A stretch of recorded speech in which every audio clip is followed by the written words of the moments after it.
This is with array methods in JavaScript.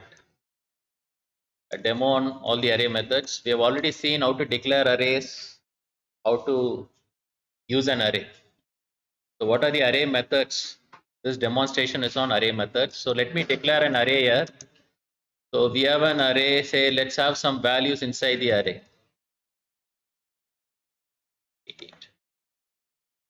So the very first method we are going to take a look at is push. Say if I call k dot push and then I push some value here. Say if I push 5, what will happen is it will push that element to the end of the array. And if I log this array, you'll be able to see that element getting added to the end of the array. So you are seeing the output to the right. So you see 5 got pushed to the end of the array. If I want to remove an element, what is that I have to use? Instead of push, I have to use pop. Just call pop so that it removes the last element in the array. So 88 will be removed and the array will be returned. So if I run this, you'll be able to see the output. So the last element was removed from the array and the array got returned. So this is pop. The next thing we'll take a look at is index of. What is index of with respect to arrays? Say if I perform k dot index of and then I search for an element. If I search for 3, what it will return is it will return the index of 3. What is the index of 3? 0, 1, 2. So the index of 3 is 2. So let me save this and run it. It returns the index of the first match in the array. So index 2 is returned. If I search for 31, 31 is not even present in the array. So what's going to be returned is -1. So you're going to search for something that is not present in the array, you'll get a -1. If there is a match, the very first match, the index of the first match will be returned. Likewise, you also have something called last index of. This will search the array from the last. So if I search for 77, so the match will occur and then the index of 77 will be returned. So what is the index of 77? 0, 1, 2, 3, 4. So 4 is the index of 77. So we have seen index of, last index of. In both the cases, -1 will be returned if there is no match. There's also one more thing called length. What is the use of length? It will print the number of elements in your array. How many elements you have? 6. So let's take a look at this. It's very useful when you are running loops to print your elements inside the array. So you see you have 6 to be the number of elements inside the array. There's one more method called reverse. What is the use of reverse is it will reverse the entire array.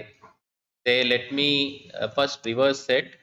K dot reverse will alter the array. It will reverse it.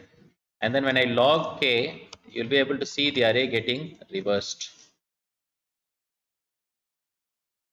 Let me show you the output. You see the array got reversed. That is the use of reverse. And you also have say sort. So you sort and then you log the sorted array. Now let's run this. You'll be able to see the output. The array gets sorted in the ascending order.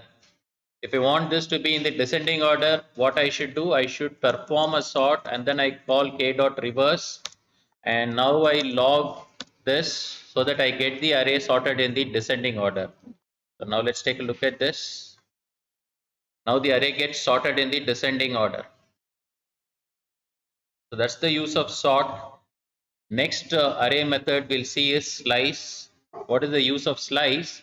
Say if I want to slice an array, I want to just take 2 and 3 out from this array and return it. For this, let me call k dot slice. And what I'm going to slice, I'm going to slice from index 1. So I'll slice from index 1 and I'll run up till index 2. So here you have to give index 3 as the endpoint. So what will be the output here? The output is 2, 3. But what is the starting point? That is index 1 and ending point is index 3. The ending index is not included in the slice. Please have this in mind. So when I start with 1 and I say go up till 3, it will go up till 2. There's one more thing. If I don't give the ending index for slicing, what will be the output? It will start from 2 and then it will slice the array till the end. So slice returns an array of elements. That's the understanding. Let's run this. You'll be able to see slice returning from the starting index till the end of the array. So that is slicing an array. The next method we are going to see is splice. Splice, let me say, this is the method we are going to use. Splice is used for adding elements. It's also used for removing elements from an array. And splice can also be used for both adding and removing elements. So we'll take a look at splice. Say I have this array, and inside this array, I want to start at index 2 and remove 2 elements. I'm sorry, I have to start at index 1 and remove 2 elements that occur from index 1. How I can use that is k dot splice. I have to give the index as 1 and remove 2 elements. So this is splicing. Let me log k. Let's see what happens.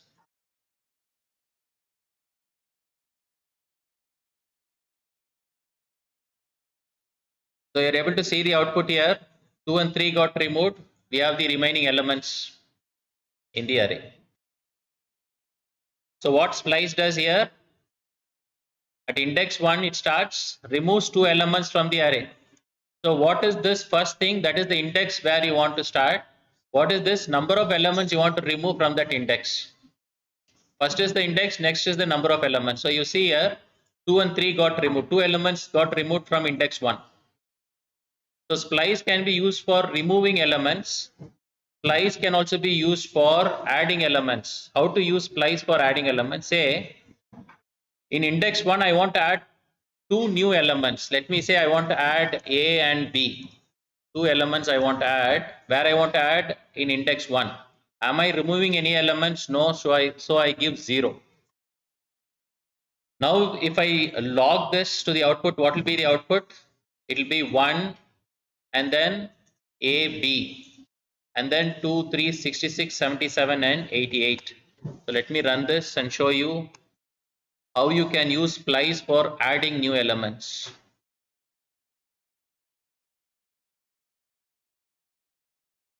Let me save, clear the output. Let me run this. So you see here, it went to index 1, that is this place, added these 2 elements A and B. It didn't remove any of the elements because I have given this to be 0. Here it means don't remove any of the elements. 0 means nothing to remove, right? So you can use splice for adding elements at a specific index. You can also use splice for adding and removing elements at the same time. Say if I want to remove 2 elements at index 1 and then add 2 elements. Now what will be the output? It will remove 2 and 3 and then it's going to add A and B. So let's run this. Let's see the output. Now the output will be 1, A, B, 66, 77, 88. It has removed these 2 elements. Since I said 2, it removed the elements and then it added 2 elements. So never forget the use of splice. It can be used for removing an element or adding elements, or it can be at the same time used for adding and removing elements. Got it? So now we'll see one more method with respect to arrays, toString. So you can convert an array to a string. So let's say I'm converting this array to a string, that is k dot toString. So it returns an array of, it returns a string, and now you can log the length of the string, result.length. Let's run this. So you can convert an array to a string. The elements are concatenated and it becomes a string. Okay. That's about array methods. I hope you are able to follow some of the important methods. We have not discussed all the array methods, but some of the important methods. Please don't forget all these important methods